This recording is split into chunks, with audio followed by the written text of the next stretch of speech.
नमस्कार कृषी मित्रांनो, मी अमोल सुराशे तुमचे पुन्हा एकदा आपल्या कृषी रत्न ऑनलाईन क्लासेसमध्ये हार्दिक स्वागत करतो।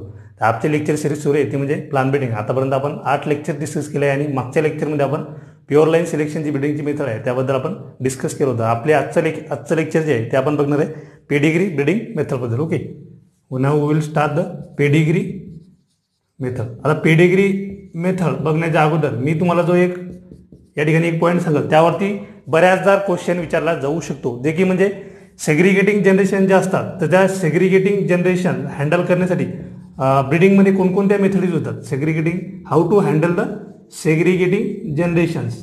So for handling the segregating generation in a plan breeding there are 3 methods. किती मेथड्स असतात त्यात 3 मेथड असतात। त्यामध्ये पहिली आहे ते पहिले 1 नंबरची मेथड आहे त्यामध्ये पेडिग्री मेथड, म्हणजे आपण आज ती डिस्कस करणार आहोत। त्यानंतर ती बल्क ब्रीडिंग मेथड। ओके, या मेथड थ्रू आपण जे सेग्रिगेटिंग जनरेशन असतात, सेग्रिगेटिंग जनरेशन म्हणजे काय ते पण मी सांगणार आहे, बिलकुल टेन्शन घ्यायचं नाही।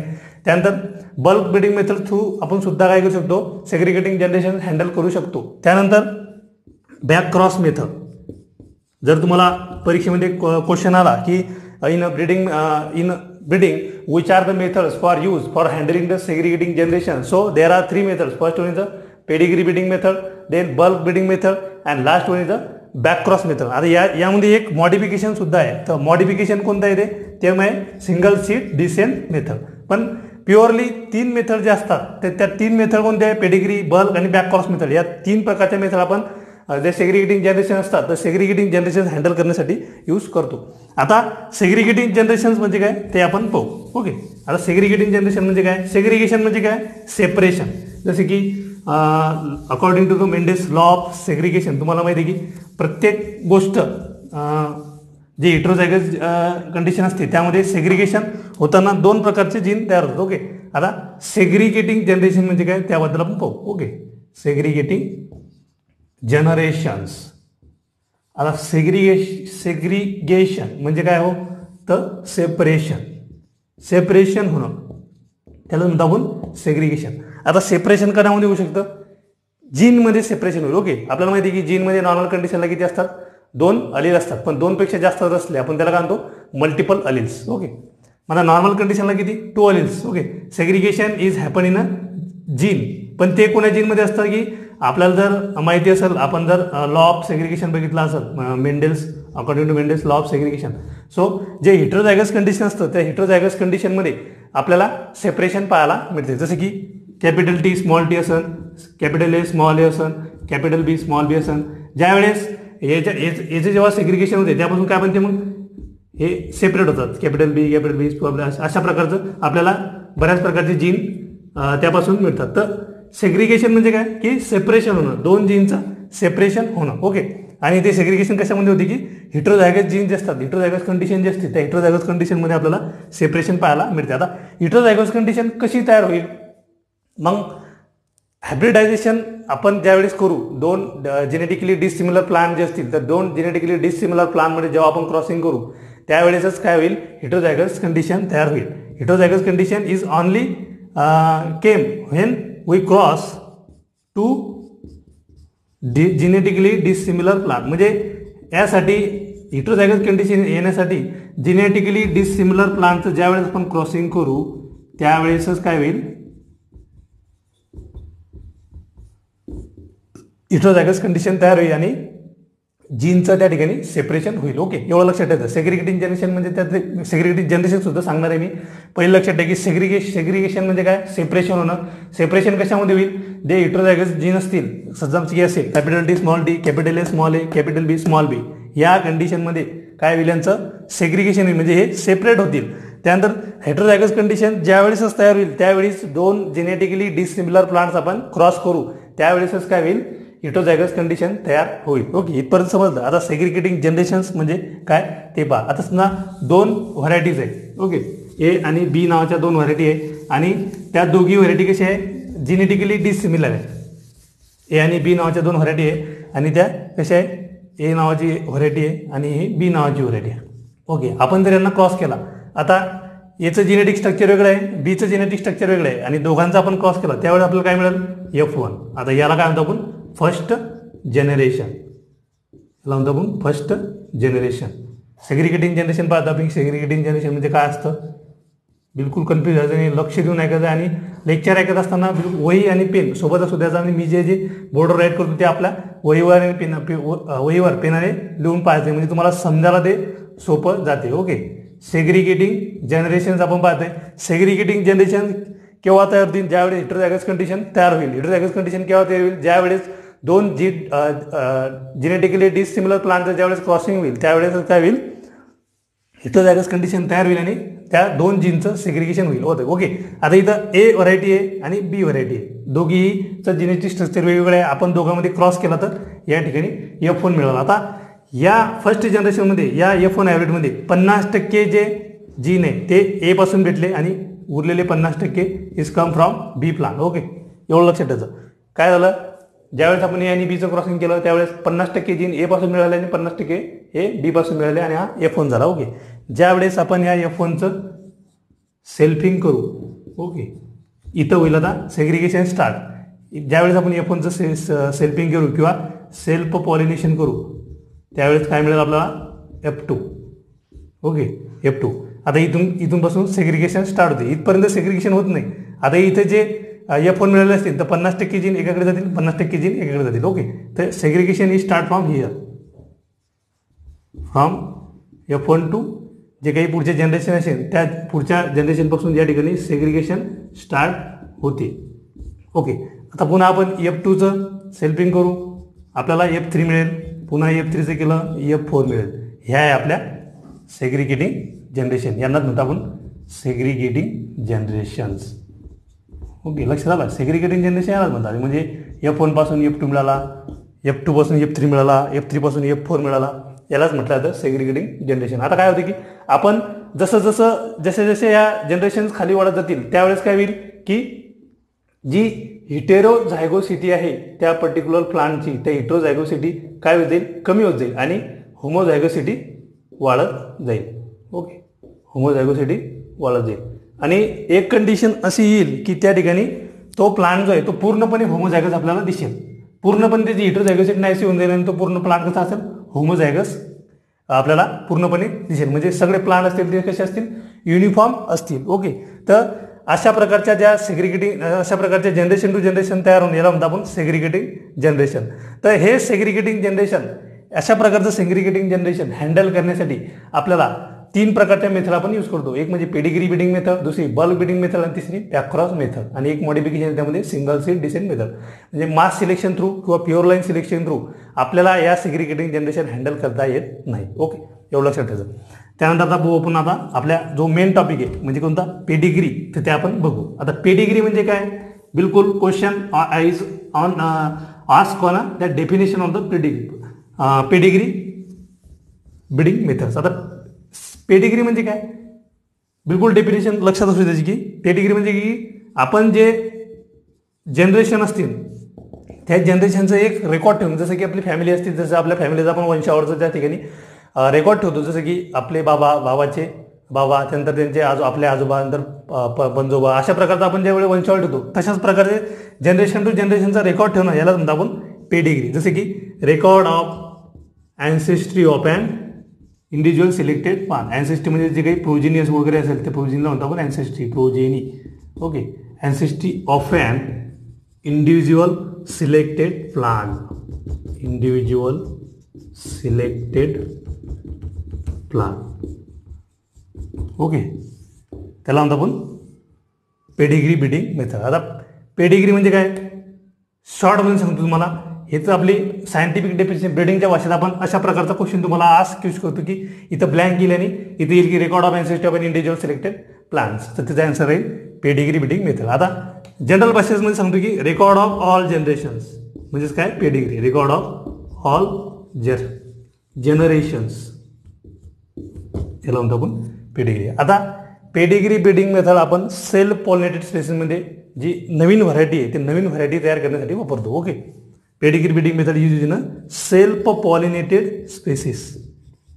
It is use in a self pollinated species जे असते तर सेल्फ पॉलिनेटेड स्पेसिसमध्ये आपण पेडिग्री मेथड जी आहे ती यूज करतो. तर सेल्फ पॉलिनेटेड स्पेसिसमध्ये कशासाठी आपण पेडिग्री ब्रीडिंग मेथड यूज करतो, तर सेल्फ पॉलिनेटेड जे क्रॉप्स आहे, ते सेल्फ पॉलिनेटेड ज्या व्हरायटीज आहे, ते सेल्फ पॉलिनेटेड व्हरायटीचं जेनेटिक इम्प्रूव्हमेंट करण्यासाठी आपण पेडिग्री ब्रीडिंग मेथड यूज करतो. कशासाठी? Genetic improvement. लक्षात घ्यायचं आहे, जेनेटिक इम्प्रूव्हमेंटसाठी आपण जी पेडिग्री ब्रीडिंग मेथड आहे ते यूज करतो. Okay, for the genetic improvement of the self pollinated crop. आपल्याला माहिती आहे की आपण प्युअर लाईन सिलेक्शन थ्रू फक्त व्हरायटी कशी तयार करतो की फक्त on the basis of phenotypic performance. आपलं त्याचं जेनेटिक स्ट्रक्चर आपण काही त्यामध्ये बघत नाही. पण आता जेनेटिक इम्प्रूव्हमेंट जर आपल्याला करायची असली तर जेनेटिक इम्प्रूव्हमेंट करण्यासाठी आपण सेल्फ पॉलिनेटेड स्पेसिसमध्ये पेडिग्री ब्रीडिंग मेथड यूज करू शकतो. म्हणजे क्वेश्चन याच्यावर सुद्धा विचारलं जाऊ शकतं की पेडिग्री ब्रीडिंग मेथडमध्ये आपण सेल्फ पॉलिनेटेड स्पेसिसमध्ये कशासाठी पेडिग्री मेथड यूज करतो, तर for the genetic improvement of that particular self pollinated species or self pollinated crop. इथपर्यंत लक्षात आलं. आता पेडिग्री ब्रीडिंग मेथड जी आहे ती क्रॉस पॉलिनेटेड क्रॉपमध्ये सुद्धा यूज होते. It is use also in a cross pollinated species. ती क्रॉस पॉलिनेटेड स्पेसिसमध्ये सुद्धा यूज होते. पण ती कशासाठी? To develop the inbred line. जे इनब्रीड लाईन असतात त्या इनब्रीड लाईन डेव्हलप करण्यासाठी आपण क्रॉस पॉलिनेटेड स्पेसिसमध्ये यूज करतो. काय? Pedigree breeding method. Self pollinated species तर आपण त्याच्यापासून व्हरायटी तयार करतोच, पण क्रॉस पॉलिनेटेड स्पेसिसमध्ये ज्या इनब्रीड लाईन असतात की त्या सेल्फ पॉलिनेशन करून आपण तयार करतो, तर त्या प्रकारच्या इनब्रीड लाईन तयार करण्यासाठी आपण क्रॉस पॉलिनेटेड स्पेसिसमध्ये पेडिग्री ब्रीडिंग मेथड यूज करतो. Question may also ask on this की क्रॉस पॉलिनेटेड स्पेसिसमध्ये आपण पेडिग्री ब्रीडिंग मेथड कशासाठी यूज करतो, तो for to develop the inbred lines. एवढं लक्षात ठेवायचं आहे. बिलकुल वर्ड टू वर्ड लक्षात ठेवायचं आहे. प्रत्येक पॉईंट या ठिकाणी महत्त्वाचा आहे. ओके, तर हे झालं आपलं पेडिग्रीबद्दल. काय पेडिग्री म्हणजे काय असते? Record of ancestry of an individual selected plant. म्हणजे पूर्ण ज्या जनरेशन असते F1 जेवढ्या जनरेशन होतील, F8 F9 जोपर्यंत F10 पर्यंत त्या पूर्ण जनरेशनचं आपण रेकॉर्ड करणं, त्याच्या प्रोजेनीचा रेकॉर्ड करणं, त्याच्या अँसेस्ट्रीचा रेकॉर्ड करणं, त्याला म्हणतो आपण पेडिग्री ब्रीडिंग मेथड्स. ओके, मग साध्या आणि सोप्या भाषेमध्ये की record of all generations. Okay, आता particularly it is use in a pedigree breeding method is use in a self pollinated species for their genetic improvement of self pollinated crops or self pollinated varieties, but it is also use in a cross pollinated species to develop the inbred lines. Okay, इथपर्यंत लक्षात ठेवायचं आहे. बिलकुल question यावरतीच ask होता. Procedure फक्त समजून घ्यायची आहे. प्रोसिजरवरती काय क्वेश्चन विचारले जातात.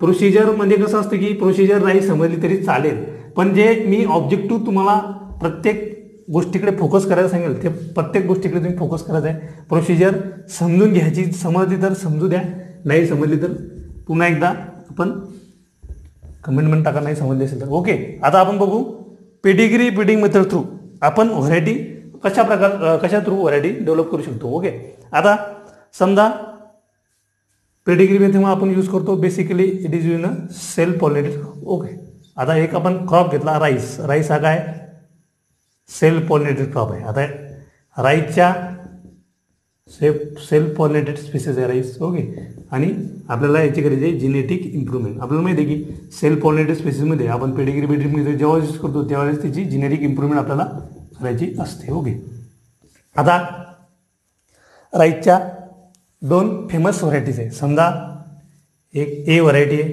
आणि दुसरी आहे बी व्हरायटी आहे. दोघीही व्हरायटी खूप पॉप्युलर आहेत, फेमस आहेत. म्हणजे त्यांचे कॅरेक्टर जे आहे दोघी व्हरायटीचे ते खूप चांगल्या प्रकारचे कॅरेक्टर आहे. पण आपण काय करू शकतो की या दोघी व्हरायटींचे कॅरेक्टर एकत्र करून एक नवीन प्रकारची चांगल्या प्रकारची व्हरायटी ज्याच्यामध्ये जेनेटिक स्ट्रक्चर वगैरे चांगले असतील ते तशी एक व्हरायटी तयार करू शकतो by crossing A and B. Both are varieties have their genetic structure are different. म्हणजे एचं जेनेटिक स्ट्रक्चर वेगळं असेल, एमध्ये काही चांगल्या प्रकारचे कॅरेक्टर असतील, काही कॅरेक्टर हे बीमध्ये असतील. ओके, तर दोघी व्हरायटींचा आपण क्रॉस करून पेडिग्री ब्रीडिंग मेथड थ्रू आपण एक नवीन व्हरायटी तयार करू शकतो की ज्यामध्ये चांगल्या प्रकारचं जेनेटिक स्ट्रक्चर आपण त्या व्हरायटीमध्ये देऊ शकतो. ओके, जेनेटिक स्ट्रक्चर देऊ शकतो. ओके, आता ए आणि बी 2 व्हरायटीज आहे. आपण याचा काय केला क्रॉस, आपल्याला काय मिळाला F1. ओके, आता ही आपली फर्स्ट इयरची लक्षात येते की ही आपली कितव्या इयरची प्रोसेस आहे. ही आहे हीच process of first year. Okay, लक्षात घ्या this is the process of first year. First इयरची आपली प्रोसेस आहे. आता आपल्याला कमीत कमी ए आणि बी या व्हरायटीमध्ये इतक्या प्लांटचं इमॅस्क्युलेशन करायचं आहे. इमॅस्क्युलेशन काय दोघी व्हरायटी कशा आहे, सेल्फ पॉलिनेटेड आहे. आपल्याला दोघीचं काय करायचं आहे, क्रॉस पॉलिनेशन करायचं आहे. म्हणजे यावरती दुसरे इमॅस्क्युलेशन केल्यानंतर आपल्याला त्याचं क्रॉस पॉलिनेशन करता येईल. ओके, मग आपल्याला इतक्या प्लांटचं क्रॉस पॉलिनेशन करायचं आहे, क्रॉस पॉलिनेशन की आपल्याला कमीत कमी 30 ते 75 सीड प्लांट आपल्याला या ठिकाणी मिळायला हवे. 30 ते 75 प्लांट मिळायला हवे. जे पुढची जनरेशन आपण ग्रो करू F1ची, तर त्या F2 जनरेशन ग्रो करण्यासाठी आपल्याला कमीत कमी 30 ते 75 प्लांट्स किंवा सीड्स आपण त्याला म्हणतो ते आपल्याला मिळायला पाहिजे. त्यासाठी आपण काय करू, A आणि B इतक्या प्लांटचं त्या ठिकाणी क्रॉसिंग करू. ओके, फर्स्ट इयरला जर लक्षात आलं, A आणि B दोघेही पॉप्युलर व्हरायटी आहेत, फेमस व्हरायटी आहेत. दोघीचे ॲग्रोनॉमिक कॅरेक्टर जे असतील चांगले आहेत. कॅरेक्टर म्हणजे काय, ॲग्रोनॉमिक कॅरेक्टर जे असतात, जसं की डिसीज रेजिस्टन्स चांगले, नंबर ऑफ टिलर चांगले येतात त्या व्हरायटीचे. नंतर number of grains per spike चांगले, स्पाईक लेंथ चांगली त्या व्हरायटीची. पण आपल्याला या दोघी व्हरायटींना एकत्र करून एक नवीन प्रकारची चांगल्या जेनेटिक स्ट्रक्चर असलेली व्हरायटी आपल्याला या थ्रू ब्रीडिंग मेथड थ्रू तयार करायची आहे. त्यासाठी आपण काय करू, A आणि Bचा क्रॉस करू. आपल्याला मिळाला F1 म्हणजे काय, आपण त्याला म्हणतो फर्स्ट जनरेशन. ओके, आता इयर बाय इयर आपण बघत जाऊ. आता फर्स्ट इयरला आपण काय केलं की आपल्याला कमीत कमी इतक्या प्लांटचं क्रॉस पॉलिनेशन करायचं आहे की आपल्याला कमीत कमी किती 30 ते 75 प्लांट्स किंवा सीड्स मिळायला पाहिजे. ओके, आता आपण या F1ला ग्रो करू सेकंड इयरला. या सेकंड इयरला ओके, हे आपण F1ला ग्रो केला यामध्ये. आता F1ला सेकंड इयरला ग्रो करताना ज्यावेळेस राईसचा नेक्स्ट सीझन येईल त्यावेळेस ग्रो करताना याला कसं ग्रो करायचं आहे की वाईल्ड स्पेसिंगनं ग्रो करायचं आहे. म्हणजे कसं, एक प्लांट दूर दुसरा प्लांट दूर असं वाईल्ड स्पेसिंगनं त्याला ग्रो करायचं आहे. कोणताही प्लांट जवळजवळ असता कामा नये. कशासाठी, त्याला आपल्याला जास्तीत जास्त सीड्स आपल्याला फर्दर जनरेशन ग्रो करण्यासाठी मिळायला पाहिजे. त्यासाठी आपण काय करू, त्याचं स्पेस प्लांटिंग घेऊ. म्हणजे काय, वाईड स्पेसिंग थ्रू आपण त्याची काय करू, ग्रोईंग करू. वाईड स्पेसिंग थ्रू ग्रोईंग करू. ही पूर्ण प्रोसेस आहे, ही सेकंड इयरची प्रोसेस आहे, लक्षात घ्यायची. Okay, wide spacing through grow करू. वाईड स्पेसिंग थ्रू का ग्रो करू आपण त्याला, कारण त्याला न्यूट्रिएंट रिक्वायरमेंट चांगली मिळायला पाहिजे, त्याला चांगला प्रकारचा सनलाईट मिळाला पाहिजे. कशासाठी, to obtain the maximum number of seeds. Okay, to obtain maximum number of seed. म्हणजे आपल्याला कमीत कमी 10,000 प्लांट या सेकंड इयरला मिळायला पाहिजे. कारण आपल्याला थर्ड इयरला F2 जनरेशन ग्रो करायची आहे. त्यासाठी आपल्याला 10,000 प्लांट्स कमीत कमी मिळायला पाहिजे. 2,000 ते 10,000 प्लांट्स समजा, लक्षात ठेवा. ओके, इथं आपल्याला कोणत्याही प्रकारचं सिलेक्शन करायचं नाही आहे, नो सिलेक्शन. मग या सेकंड इयरमध्ये तो जो F1 सीड्स आपण वाईड स्पेसिंगनं ग्रो केले ते मग सुपिरियर असतील, काही इन्फेरियर असतील. पूर्ण प्लांट सिलेक्ट करायचे आहे, त्यांना बल्कमध्ये हार्वेस्ट करायचं आहे आणि थ्रेश करायचं आहे. Okay, no selection in a second year process. Bulk harvest in a bulk and thresh. Okay, harvest in a bulk and thresh. इथपर्यंत समजलं. काय केलं, दोन व्हरायटीज होत्या, A आणि B, दोघी चांगल्या प्रकारच्या व्हरायटीज होत्या. दोघींचा आपण केला क्रॉस. आणि आपल्याला इतक्या प्लांटचं क्रॉसिंग करायचं आहे, क्रॉस पॉलिनेशन करायचं आहे की आपल्याला कमीत कमी 30 ते 75 प्लांट्स किंवा सीड्स मिळायला पाहिजे. मिळालेले सीड्स आपण काय करू, त्यांचं F1मध्ये ते ग्रो करू. ओके, F1मध्ये ग्रो करू. कशा प्रकारे ग्रो करायचे आहे की वाईड स्पेसिंगनं ग्रो करायचे आहे. वाईड स्पेसिंग म्हणजे दूर दूर ते ग्रो करायचे आहे, कारण आपल्याला जास्तीत जास्त सीड्स हे फर्दर जनरेशन जी आपली नेक्स्ट जनरेशन ती ग्रो करण्यासाठी मिळेल. ओके, आणि त्यामध्ये कोणत्याही प्रकारचं सिलेक्शन करायचं नाही आहे. आणि ते बल्कमध्ये एकत्रित हार्वेस्ट करायचे आहे आणि थ्रेश करायचे आहे आणि ते स्टोअर करून ठेवायचं आहे आणि पुन्हा नेक्स्ट सीझन याची वाट पाहायची आहे. ओके, जवळ थर्ड इयरला पुन्हा काय करू आपण, हे कोणते सीड मिळाले आपल्याला, आता हे मिळाले F2 सीड. ओके, आता थर्ड इयरला आपण पुन्हा काय करू, जे आपल्याला प्लांट मिळाले ते इथं आपण ग्रो करू. कमीत कमी 10,000 प्लांट्स आर ग्रो आपल्या इथं किती 10,000 प्लांट्स ग्रो करायचे आहे. मग ते सुद्धा कसे ग्रो करायचे, ते सुद्धा कसे वाईड स्पेसिंगने ग्रो करायचे आहे. वाईड स्पेसिंग थ्रू ग्रो करायचे असे, जसे आपण सेकंड इयरला ग्रो केले ते वाईड स्पेसिंगने, ते सुद्धा अशाच प्रकारचे इथं ग्रो करायचे. Okay, wide spacing through grow करायचे आणि किती 10,000 प्लांट ग्रो करायचे आहे. ओके, आता या 10,000 मधून आपल्याला इथे करायचं आता सिलेक्शन. आपली ही झाली, आपण हा F1 इथं ग्रो केला, F2 इथं ग्रो केला. ओके, आता आपल्याला इथं करायचं आहे सिलेक्शन, तर आपण कमीत कमी 100 ते 500 बेस्ट प्लांट जे असतील ते आपण या 10,000 प्लांटमधून सिलेक्ट करू. ओके, 10,000 प्लांटमधून सिलेक्ट करू. म्हणजे आपलं इंडिव्हिज्युअल प्लांट सिलेक्शन आहे ते आपलं F2 जनरेशनपासून स्टार्ट होतं. यावरती क्वेश्चन विचारला जातो की in pedigree breeding method individual plant selection is start from which generation, तो हे स्टार्ट फ्रॉम F2 जनरेशन. याच्यावर सुद्धा क्वेश्चन विचारला जाऊ शकतो की इंडिव्हिज्युअल प्लांट सिलेक्शन हे F2 मध्ये आपण करतो, पण कितव्या जनरेशनपासून स्टार्ट होतं ते F2 जनरेशनपासून स्टार्ट होते. ओके, 10,000 प्लांट्स आपण ग्रो केले या थर्ड इयरच्या प्रोसेसमध्ये, आणि त्यातले त्या 10,000 मधले 100 ते 500 जे आपला बेस्ट प्लांट असतील, ऑन एन ॲव्हरेज आपल्याला किती 200 प्लांट तरी सिलेक्ट करायला पाहिजे. Okay, 200 plants are select. Okay, तर इथपर्यंत समजलं थर्ड इयरच्या प्रोसेसपर्यंत. चला नेक्स्टला, चला फोर्थ इयरला. आपल्याला इथे जे सीड मिळाले ते आता F3 सीड मिळाले. ओके, F3 सीड मिळाले. F3 सीड मिळाला तर आपण पुन्हा त्यांना काय करू, आता 200 प्लांट्स आपण या ठिकाणी बेस्ट प्लांट सिलेक्ट केले होते. ओके, आता ते 200 प्लांट्स आपण जी फोर्थ इयरची प्रोसेस सरपली फोर्थ इयर, तर ते आपल्याला कोणती मिळाले ते F3, तर ते आपण F3 आता यामध्ये ग्रो करू. ओके, ते सुद्धा कसे वाईड स्पेसिंगनं ग्रो करायचे आहे. सेम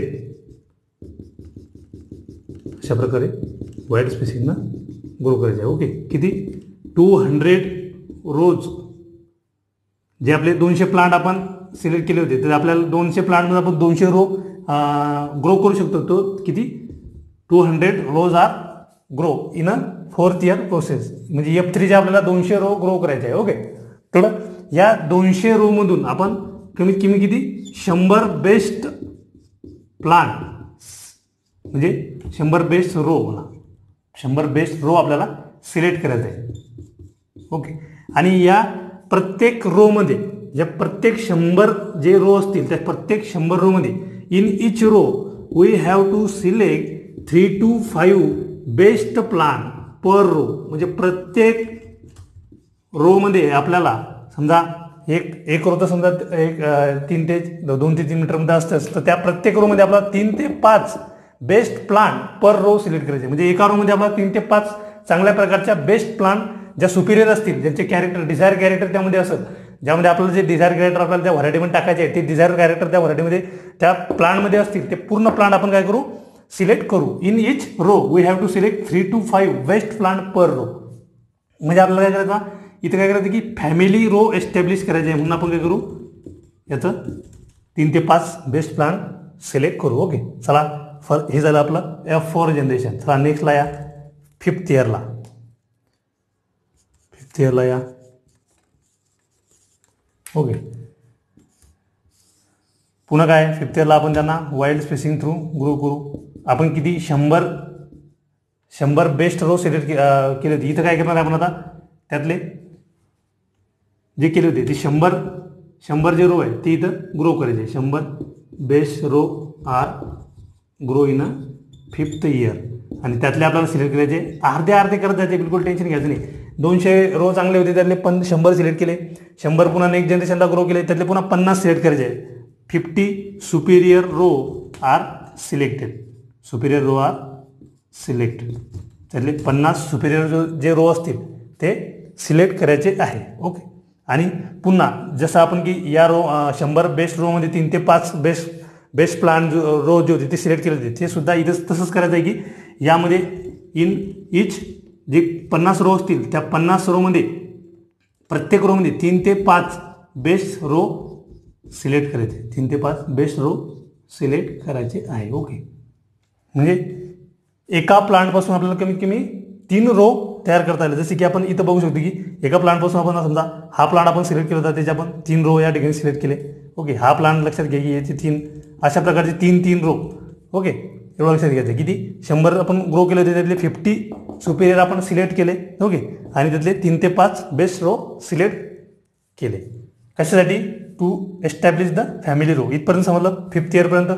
चला सिक्स्थ इयरला जा. ओके, प्रोसिजर सोपी आहे, फक्त समजताना व्यवस्थित समजून घ्या. म्हणजे नुसतं ऐकत बसू नका, ते लिहून पहा, लिहिता तुम्हाला समजून जाईल. ओके, आता या सिक्स्थ इयरला. आता 6th इयरला आपण काय करू, आपल्याला किती जनरेशन भेटली होती इथं F6, तर F6ला आपण ग्रो करू इथं. ओके, आता आपल्याला 3 रो प्लांट्स ग्रो करायचे. 3 प्लांट रो म्हणजे एका रोमध्ये 3 रो 3 प्लांट आले. 3 रो प्लांट आर ग्रो असे 3 असे 3 3 3 3. ओके, हे 6th इयरची प्रोसेस आणि 3 रो प्लांट्स आपल्याला ग्रो करायचे.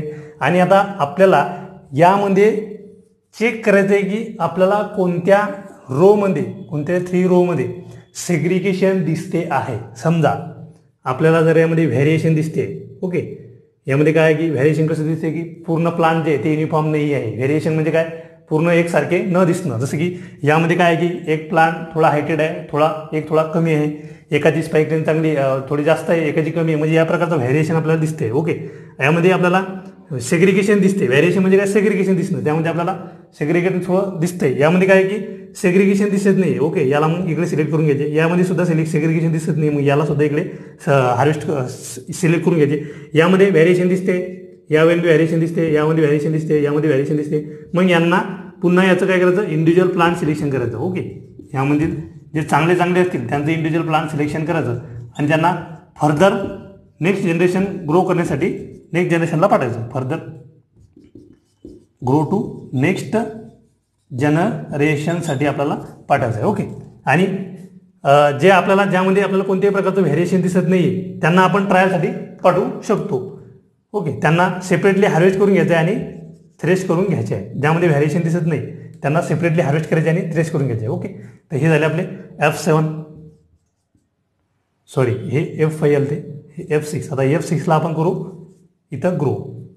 पुन्हा जे आपले ज्यामध्ये आपल्याला व्हेरिएशन दिसत होतं 6th इयरमध्ये त्यांना पुन्हा आपण इथं ग्रो करू आणि पुन्हा चेक करू. 3 रो पुन्हा त्यांचं ग्रो करायचे आणि पुन्हा चेक करायचे की कोण्या रोमध्ये आपल्याला व्हेरिएशन दिसते.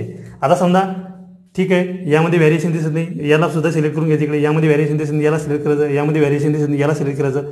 ओके, यामध्ये पुन्हा आपल्याला व्हेरिएशन दिसते, यामध्ये पुन्हा मध्ये व्हेरिएशन दिसते, यामध्ये पुन्हा व्हेरिएशन दिसते, यामध्ये पुन्हा व्हेरिएशन दिसते. मग इथं करायचे यांना रिजेक्ट. आता हे व्हरायटी डेव्हलप व्हायच्या स्पर्धेमधून ते काय होतील, रिजेक्ट होतील. ओके, आता यामध्ये पुन्हा 2दा चान्स देत असतो आपण. इथं जर आपल्याला जर त्यामध्ये व्हेरिएशन दिसलं त्यांना त्यामध्ये आपण पुन्हा त्यांचं इंडिव्हिज्युअल प्लान सिलेक्शन केलं आणि त्यांना पुन्हा फर्दर जी जनरेशन होती ती ग्रो करण्यासाठी पाठवलं. पण इथे सुद्धा त्यामध्ये जर व्हेरिएशन दिसत असलं तर मग इथे होतं ते रिजेक्ट. आणि जे चांगले प्रकारचे आपल्याला ज्यामध्ये कोणत्याही प्रकारचं व्हेरिएशन दिसत नाही, कोणत्याही प्रकारचं सेग्रिगेशन दिसत नाही, मग त्यांना आपण करतो सिलेक्ट आणि ते जातात मग ट्रायलसाठी. ओके, सिलेक्ट करून ते जातात ट्रायलसाठी. ही होती 7th इयरची प्रोसेस. ओके, चला आता आपल्याला चांगल्या बेस्ट प्लांट प्रोजेक्ट मिळालेल्या आहे ज्या असतील त्या, आता ते जातील ट्रायलला. ओके, मग ट्रायल मग पहिला ट्रायल कोणता असतो आपला, इनिशियल ट्रायल. आपल्याला माहिती आहे, आपण प्युअर लाईन सिलेक्शनमध्ये बघितलं की इनिशियल ट्रायल कसा असतो. इनिशियल ट्रायल हा विदिन द झोन होतो. जसं की आता इथं जाईल तो 8th इयरला ज्या आपण बेस्ट प्लांट प्रोजेनी सिलेक्ट केल्या त्या जातील आता ट्रायलला. तर ट्रायलमध्ये काय होईल, त्याचं इनिशियल ट्रायल होईल आणि त्यांचं कॉम्पिटिशन होईल त्या पर्टिक्युलर झोनमधील चेक व्हरायटीसोबत. त्या पर्टिक्युलर झोनमध्ये जे काही फेमस व्हरायटी असेल त्या फेमस व्हरायटीसोबत त्याचं काय होईल, कॉम्पिटिशन होईल. आणि ज्या प्रोजेनीत ज्या स्ट्रेन्स चांगल्या प्रकारचा परफॉर्मन्स येतील त्या जातील फर्दर ट्रायलसाठी. म्हणजे हा झाला समजा आपण याला काय म्हणतो, प्रिलिमिनरी ट्रायल सुद्धा म्हणतो. म्हणजे हा आपल्या जे झोन असतं त्या झोनमध्येच हा कंडक्ट केला जातो. ओके, आणि या ठिकाणी ज्या प्रोजेनी चांगला बेस्ट परफॉर्मन्स देतील मग त्या जातील ऑल, म्हणजे 9th इयरला जातील त्या ऑल इंडियामध्ये. मग त्यांचं पूर्ण त्यांना ती जी व्हरायटी आहे ती पूर्ण इंडियामध्ये पसरवल्या जाईल आणि त्यामध्ये पूर्ण जे स्टेट असतील त्या स्टेटमध्ये ज्या फेमस व्हरायटी असतील, पॉप्युलर व्हरायटी असतील, म्हणजे तिथल्या चेक व्हरायटी असतील पर्टिक्युलर झोनमधील त्या स्टेट्समधील पर्टिक्युलर चेक व्हरायटीसोबत याचं कॉम्पिटिशन होईल. आणि ज्या कॉम्पिटिशनमध्ये आपल्याला ज्या स्ट्रेन्सनी ज्या प्रोजेनींनी चांगल्या प्रकारचं परफॉर्मन्स दिलं त्यांना रिलीज ॲज अ व्हरायटी करण्यात येईल. Release as a variety. Okay, procedure एकदम सोपी आहे. याला कमीत कमी 2 ते 3 वर्षाचा कालावधी लागतो. ओके, म्हणजे इथं 9 ते समजा 12 वर्षापर्यंत लागतात. आणि पुढचे जे 2 वर्ष आहे ते सर्टिफिकेट सीड तयार करण्यासाठी, म्हणजे तयार झालेली व्हरायटीचा मल्टिप्लिकेशन करण्यासाठी आपल्याला लागतं. म्हणजे 14 ते 15 इयर्स आपल्याला पेडिग्री ब्रीडिंग मेथड थ्रू व्हरायटल डेव्हलपमेंटसाठी लागतात. पेडिग्री ब्रीडिंग मेथड थ्रू व्हरायटल डेव्हलपमेंटसाठी लागतात. ओके, इथपर्यंत लक्षात घ्या. ही झाली संपूर्ण प्रोसेस. काय होतं की ए आणि बी दोन प्रकारच्या चांगल्या व्हरायटी होत्या. ओके, मग चांगल्या व्हरायटी होत्या तर आपण आपल्याला त्या सेल्फ पॉलिनेटेड क्रॉपमध्ये काय करायचं होतं, जेनेटिक इम्प्रूव्हमेंट करायचं होतं. ओके, मग जेनेटिक इम्प्रूव्हमेंट करायचं होतं की ए आणि बी चांगल्या प्रकारच्या व्हरायटी होत्या. मग आपण काय केलं, त्यांचा क्रॉस केला. म्हणजे आपल्याला त्या दोघींपासून एक चांगल्या प्रकारची जेनेटिक स्ट्रक्चर असलेली व्हरायटी तयार करायची होती. ओके, आपल्याला F1 मिळाला. F1 आपण वाईड स्पेसिंग थ्रू ग्रो केला. नंतर आपल्याला 10,000 प्लांट मिळायला पाहिजे अशा प्रकारचं आपण ग्रोइंग केलं. मग F2ला 10,000 प्लांट ग्रो केले. त्यातले आपण कमीत कमी 200 बेस्ट प्लांट प्रोजेनी सिलेक्ट केले. ते नंबर हाफ करत जायचे आणि त्यातल्या बेस्ट प्लांट प्रोजेनी आपल्याला ज्या 8th इयरला किंवा 7th इयरला मिळतील त्यांना आपण पाठवू ट्रायलसाठी. मग 8th इयरला ट्रायल जातील. मग अगोदर काय होईल, प्रिलिमिनरी ट्रायल होईल. मग प्रिलिमिनरी ट्रायल म्हणजे ज्या झोनमधील ज्या फेमस चेक व्हरायटी असतील त्यांच्यासोबत त्यांचं कॉम्पिटिशन होईल. ओके, आणि ज्या चांगल्या प्रकारचा परफॉर्मन्स देतील त्यांना CVT ट्रायल म्हणजे सेंट्रल व्हरायटल ट्रायलसाठी पाठवल्या जाईल. म्हणजे ऑल इंडिया ती व्हरायटी पसरवण्यात येईल आणि त्या पर्टिक्युलर स्टेट्समधील त्या पर्टिक्युलर ज्या पॉप्युलर व्हरायटी आहे तिथे त्या बेस्ट प्लांट प्रोजेनी चांगल्या प्रकारचा परफॉर्मन्स देतील त्यांना मग रिलीज ॲज अ व्हरायटी करण्यात येईल. आणि सर्टिफाईड सीड तयार करण्यासाठी कमीत कमी 2 ते 3 वर्षाचा कालावधी आपल्याला त्या ठिकाणी द्यावा लागतो. आणि पूर्ण कालावधी पूर्ण इयर जे असतात ते 14 ते 15 वर्षाचा कालावधी पेडिग्री ब्रीडिंग मेथड थ्रू आपल्याला व्हरायटी डेव्हलपमेंटसाठी लागतो. Okay, so this is all our process about pedigree breeding method. तर की पॉईंट काय काय लक्षात द्यायचे हे मी तुम्हाला पुन्हा एकदा रिपीट करतो. हे जरी तुम्ही वाचले तर पूर्ण लेक्चर आपलं महत्त्वाचं आहेच. जे BScला मुलं असतील त्यांना रायटअपसाठी येतं समजा त्यांनासुद्धा हे महत्त्वाचं आहे. आणि जे कॉम्पिटिटिव्हची तयारी करत असतील त्यांनासुद्धा हे महत्त्वाचं आहे. ओके, लक्षात घ्यायचं आहे की काय काय की पॉईंट लक्षात ठेवायचं आहे. ओके, तर मी फर्स्ट लेक्चर सुरू व्हायच्या अगोदरच तुम्हाला सांगितलं की to handle the segregating generation which methods are used. So there are 3 methods are used for handling the segregating generations. So first one is the pedigree breeding method, then bulk breeding method, then across method. Okay, याच्यावरती question विचारला जाऊ शकतो. लक्षात घ्यायचं आहे, खूप महत्त्वाचं आहे की सेग्रिगेटिंग जनरेशन हँडल करण्यासाठी 3 मेथड यूज होतात. त्यातली एक पेडिग्री ब्रीडिंग मेथड, दुसरी बल्क मेथड, तिसरी बॅकक्रॉस मेथड. ओके, एवढं लक्षात. हा पहिला पॉईंट. नंतर घ्या की पेडिग्री ब्रीडिंग मेथडमध्ये इंडिव्हिज्युअल प्लांट सिलेक्शन हे कितव्या जनरेशनपासून स्टार्ट होते. Individual plant selection he start from which generation. तर लक्षात येते की F2 जनरेशन पासून स्टार्ट होती किंवा मग इथं F3 सुद्धा जर ऑप्शन आलं तर लक्षात येतं की F3 पासून सुद्धा होते, पण शक्यतो ते F2 पासूनच होते. F2 जनरेशनपासून इंडिव्हिज्युअल प्लांट सिलेक्शन हे पेडिग्री ब्रीडिंग मेथडमध्ये करण्यात येते. त्यानंतर लक्षात घ्या की फॅमिलीजमध्ये सिलेक्शन आपण कितव्या जनरेशनपासून सिलेक्ट करतो ते लक्षात घ्यायचं की फ्रॉम F3 टू F5 जनरेशनमध्ये आपण बेस्ट प्लांट प्रोजेनी सिलेक्ट करतो. ओके, हे सुद्धा एक पॉईंट लक्षात घ्यायचं. त्यानंतर लक्षात घ्या आता आपल्याला पेडिग्री ब्रीडिंग मेथड जर यूज करायची असली तर आपण जास्त की पॉलिजेनिक ट्रेस जे असतात म्हणजे जे ओलिगोजेनिक नाही पॉलिजेनिक कॅरेक्टर जे असतात ते पॉलिजेनिक कॅरेक्टरच्या डेव्हलपमेंटसाठी आपण काय करतो पेडिग्री ब्रीडिंग मेथड यूज करतो. Okay, polygenic character not oligogenic. Oligogenic कॅरेक्टरमध्ये आपल्याला एक नेक्स्ट मेथड आहे बॅकक्रॉस मेथड. त्यामध्ये फक्त आपण ओलिगोजेनिक ट्रेट जो असला म्हणजे फक्त एकच जर कॅरेक्टर आपल्याला एखाद्या व्हरायटीमध्ये टाकायचं असलं तर ते आपण बॅकक्रॉस मेथड थ्रू जातो. पण पेडिग्री ब्रीडिंग मेथडमध्ये आपण काय करतो की पॉलिजेनिक कॅरेक्टर जर आपल्याला ट्रान्सफर करायचे असले तर आपण पेडिग्री ब्रीडिंग मेथड थ्रू जातो. ओके, हा सुद्धा एक पॉईंट लक्षात ठेवायचा आहे. पूर्ण पॉईंट जे आहे ती इम्पॉर्टन्स आहे. ओके, त्यानंतर आपल्याला माहिती आहे की ऑलरेडी बोललो की 14 to 15 years are required to develop a new certified variety through pedigree breeding method. Okay, हा सुद्धा एक पॉईंट लक्षात ठेवायचा आहे. त्यानंतर काय लक्षात घ्यायचं की ओके सेल्फ पॉलिनेटेड स्पेसिसमध्ये आपल्याला माहिती आहे की व्हरायटल डेव्हलपमेंटसाठी आपण पेडिग्री ब्रीडिंग मेथड यूज करतो. ओके, पण क्रॉस पॉलिनेटेड स्पेसिसमध्ये सुद्धा आपण पेडिग्री ब्रीडिंग मेथड यूज करतो. ते कशासाठी to develop the inbred line. Okay, self pollinated स्पेसिसमध्ये आपल्याला माहिती आहे की सेल्फ पॉलिनेशन थ्रू आपण इनब्रीड लाईन डेव्हलप करू शकतो, पण क्रॉस पॉलिनेटेड स्पेसिसमध्ये इनब्रीड लाईन डेव्हलप व्हायचे काही चान्सेस नसतात. मग या पेडिग्री ब्रीडिंग मेथड थ्रू आपण क्रॉस पॉलिनेटेड स्पेसिसमध्ये या इनब्रीड लाईन तयार करू शकतो. ओके, एवढे पॉईंट लक्षात घ्यायचे आहे. आणि एक म्हणजे ते म्हणजे पेडिग्री मेथडची डेफिनेशन. तिथे प्लांट ब्रीडिंगच्या भाषेमध्ये कसं आहे की record of ancestry of an individual selected plant that is called as a pedigree, किंवा मग साध्या भाषेत जर लक्षात ठेवायचं म्हणलं तर record of all generation. Okay, so this is all about our pedigree breeding method. In a next lecture we will see the next method. Okay, now we will